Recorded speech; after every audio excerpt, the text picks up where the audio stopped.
I'm straight up just saying we should not have women in combat roles. Thank you. It hasn't made us more effective, hasn't made us more lethal, has made fighting more complicated. We've all served with women, and they're great. It just, our institutions don't have to incentivize that in places where not traditionally, over human history, men in those positions are more capable. Oh my gosh, how dare you! Oh, man. How dare you say that? That's exactly what the left said last night. Of course. Yes. Of course. When was this interview? Last week. Just last week. Okay. So he's obviously... He was laying the groundwork. You laying the groundwork. You bet. But that's an interesting way to lay it because you know there's going to be weeping and wailing about that. Holy cow. I love it. I don't know. Call me old-fashioned. Yeah. And I'm stuck in the mud in the 1950s. But I don't think women should be in combat either. We don't have to do the same things. Right. We don't have to. So you don't want women to die. Okay, so therefore, I don't support misogynist. women. You're a misogynist. Yes. And a sexist because you don't want women dying. Yes.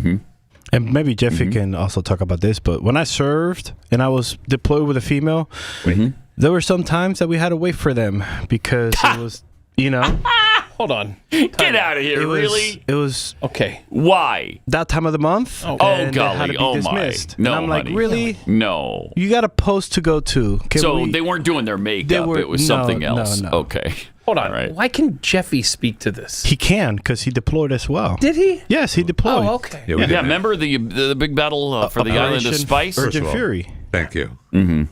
Doesn't like to talk about Doesn't it. like to don't like talk to about talk it, about right? it. That's why I rarely bring it up. Yeah, sorry. Women just doesn't like to Women talk were about it. not deployed with us.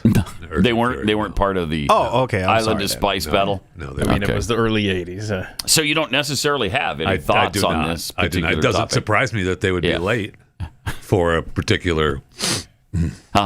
instance. Yeah. Okay. All right. So the left obviously not happy with Pete Hegseth on that, and there's Oh, more. man. There's more tasty Oh, treats boy. from that interview last week. Okay. Here's how he'll fix the military, or how he would. There's a chance to course correct it, but it would take the new Trump administration going after it really hard. How would they correct it? Well, first of all, you got to fire. You got to fire the chairman of the Joint Chiefs, and you got to fire this. I mean, obviously, you're going to bring in a new Secretary of Defense, but any general that was involved, general, admiral, whatever that was involved in any of the DEI woke, it's got to go. Yes. Either you're in for war fighting, and that's it. And that's the only litmus test we care about. You got to get DEI and CRT out of military academies, so you're not training young officers to be baptized in this type of thinking. And then, whatever the standards, whatever the combat standards were, say, in, 1995, let's just make those the standards. Okay. And as far as recruiting, to hire the guy that, did Top Gun Maverick and create some real ads that motivate people to want to serve. And there's lots of other ways in which you could identify who gets promoted and what, but there's an ethos change. I mean, there's a reason people don't want to serve, because they don't trust that their senior leaders are going to have their best interest in mind in combat. I know there were mistakes made on our tours all over the place, but I, at least for the most part, had a sense that my senior leaders were committed to the completion of the mission for the right reasons. And maybe there were strategic differences and all that other stuff, and it wasn't always perfect, but that trust is broken, and you have to reestablish that trust by putting in no-nonsense warfighters in those positions who aren't going to cater to the socially correct garbage. Okay. How could you appoint anybody but Pete Hegseth for this position? All right. Look at this. Welcome to the show. So great. That's Donald good stuff. Trump, is that you? It is an outside the box pick, and Sure I is. love it so much.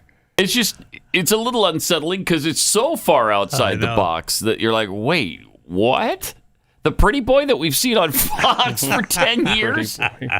Mr. Gorgeousness? Right. That's good. All right. All right. I mean, at least he knows how to speak to the public. Yeah, and on weekends, I guess he can be a Vogue model or whatever. That'll be good. That'll be good. I think he got to the rank of major, if I'm not mistaken. I think I saw that. Major. Yeah. So Okay. I think this is such a great pick. I mean, one that I personally did not see coming. But No, nobody saw absolutely this am coming. in How love could you? with. How could you see this coming? There's no way. Man. Fantastic, though. I mean, I've always liked him. Just don't know his qualifications for this, but he certainly seems to be. I mean, give me another speaking 30-second soundbite. I'm good to go. Yeah, right. I know. Well, how about this from a leftist who is shocked over Pete Hegseth? Cut 25. Must have been hacked.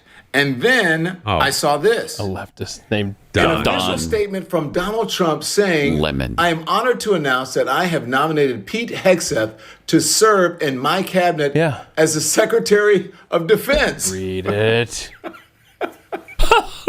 Why is that funny? At first, some of these folks, these nominations, I said, okay, or appointments. All right, well, they're a little extreme, but there were some normal people in there, kind of normal, like Marco Rubio or Mike Waltz. We need to talk about the Rubio one. That's Just not regular done. old Republicans in there. Mm-hmm. But Pete Hegseth, What are you laughing at? the morning weekend host Hold on. on Fox News. This is a self-own. He realizes that, right? Come on. Okay, that's your take? Come on. It's a Joe Biden take. So is he basically saying that if you're on TV, I you guess have can't. no business Yes, being in a exactly. authoritative position? Yeah. Okay, Don Lemon on TV. I mean, I will grant, though, to him, obviously I was surprised. Sure. He's surprised. But he's not going to be moved by the same things I'm moved by. So he'll continue to be pissed off about this. And Don I Lemon won't. Can't understand. You know, the left always talks about life experiences and all the different backgrounds and diversity of life experiences and stuff. You know, Pete Hegseth had a life before he showed up on Fox and Friends. Okay, I mean, he has other accomplishments in his life, Don. I know that it's hard for you to even consider the fact that someone could have a life outside of TV.